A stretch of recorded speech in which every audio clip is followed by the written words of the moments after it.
And you own this place. Don't take no guff from anybody, okay? All right, you're my bartender, Harry Young. Get back there and get to work, Harry. This place is gonna pass. All right, let's see. Captain Massey, you're over there. Captain Massey, you're right here. Charlie Rich, you're over there.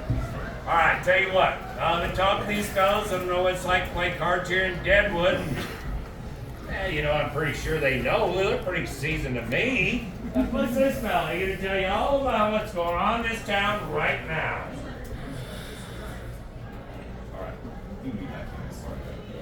All right, first of all, thank you all for helping me out. Really do appreciate it. It's really simple. Here's how it's all going to go Hi, down. folks, and welcome to the Old Style Saloon number 10. In a few moments, you'll step back in time to witness what happened on that fateful day, August 2nd, 1876, when wild Bill Hickok was gunned down by crooked-nosed Jack McCall.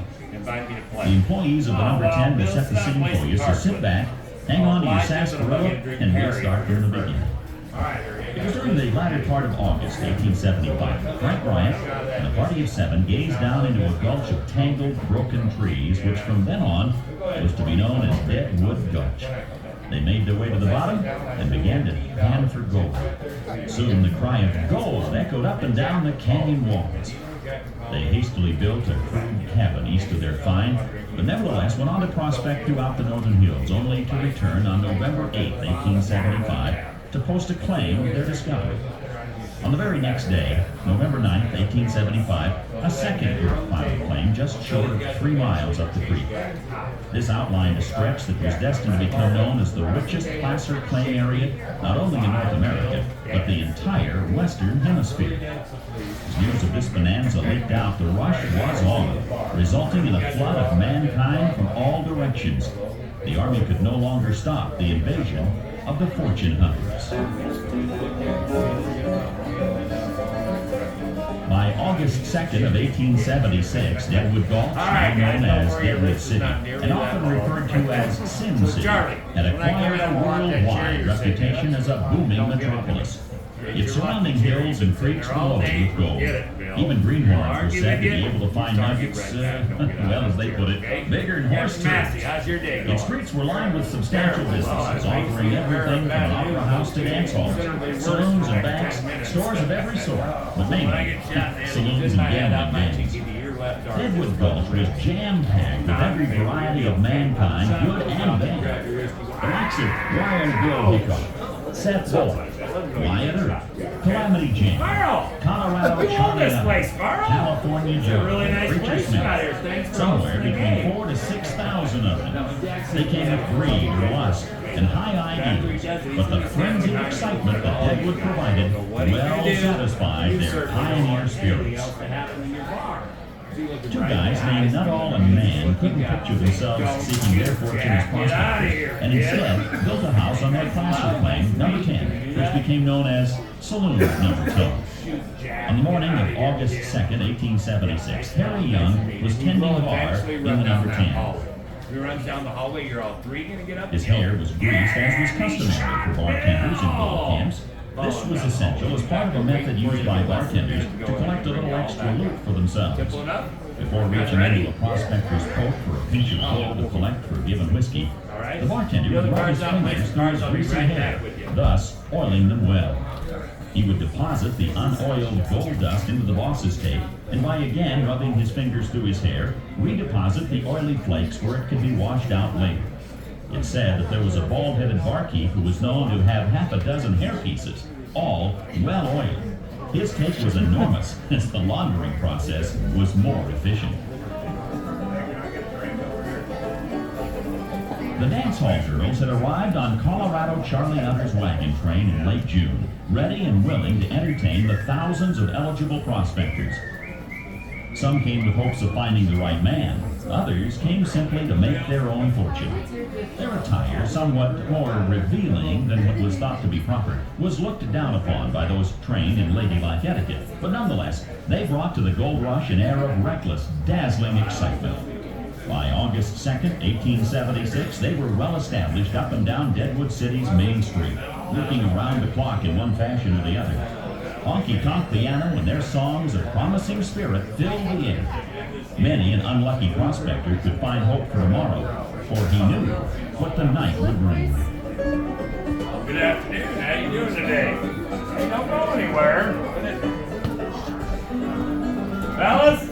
Hey, Bill! 3 o'clock How's in the the game afternoon, going? Wild Bill Hickok entered saloon number 10, seeking Yeah, deal me in. I'll be here in a second. I gotta get a drink. gambler from Cheyenne, Shot at whiskey. Carl Mann, owner of saloon number 10, and Captain Massey, a riverboat captain from Missouri, were engaged in a game of draw poker and were quick to invite Bill to join them. Oh, it doesn't really smell like the good stuff, Harry. Wild Bill's reputation demanded that he be exceedingly cautious. For instance, he never liked to sit with his back That's to the tough door. stuff right The there. vacant seat was so open, and a lively debate Charlie, get out of my between chair. Bill resulted in an attempt on Bill's part to get Charlie's What do you mean, chair. hell no? I sit there, you know it. Get out. No. Charlie. No.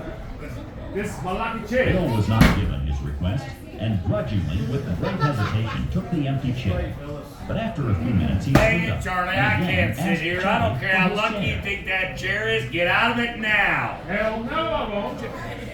Charlie, I'm not messing around. Get out of my On this chair. rare occasion, he settled down, sitting with his back to the Fine. door. Well, take your money and I'll take your chair, Charlie. For all knew him to be a left-handed drinker, leaving his right hand free to handle his pistol. No, just because As I unpredictable as card games are, Bill found himself quickly losing to I better Massey, get some money. who Can I get lost to Bill the night $15 for me, before. Harry? Bill asked Harry for $15 worth of pocket checks. Harry brought them over to Bill and returned to the bar and his duties. All right, who dealt? You did? Your bet. Soon, a shifty drifter known as Jack McCall entered the saloon. Tell you what. Bill quickly I'm gonna turned make while drawing his How's gun. that sound? Hold on. Recognizing McCall as a newcomer to town, he greeted him with a friendly, Howdy, Jack. then reholstered his gun. That and kid was in resumed here the last game. night playing cards. I can't Jack believe he slowly came back circled the today. table, pausing briefly behind each player and analyzing Well, see each what you're doing to hand. me, Charlie? Yeah, well, it's my lucky All chair. right, is everybody in for 10? You put 10 in there? Might as well. We know you got a lot of money, Carl. Can't hide that. Wild Bill's attention was on Massey. All right, There was a there we friendly go. argument Perfect. between That's them, what I like and to Wild see out Bill of you. remarked, Massey, do you put your 10 in there? Okay. All right. Well, I upon need two returning cards directly in. behind Wild Bill, Cards you need suddenly over there, Jack Charlie. McCall,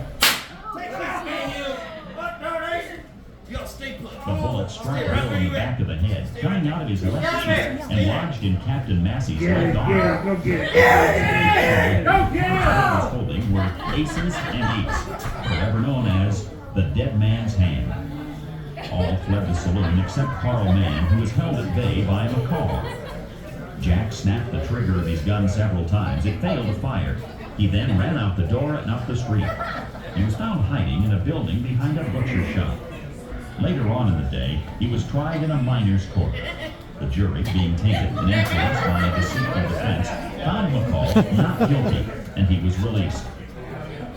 This decision not only outraged the judge, but also the general populace. McCall left the camp in haste. Upon reaching supposed safety in Wyoming, he began bragging of his ignoble deed.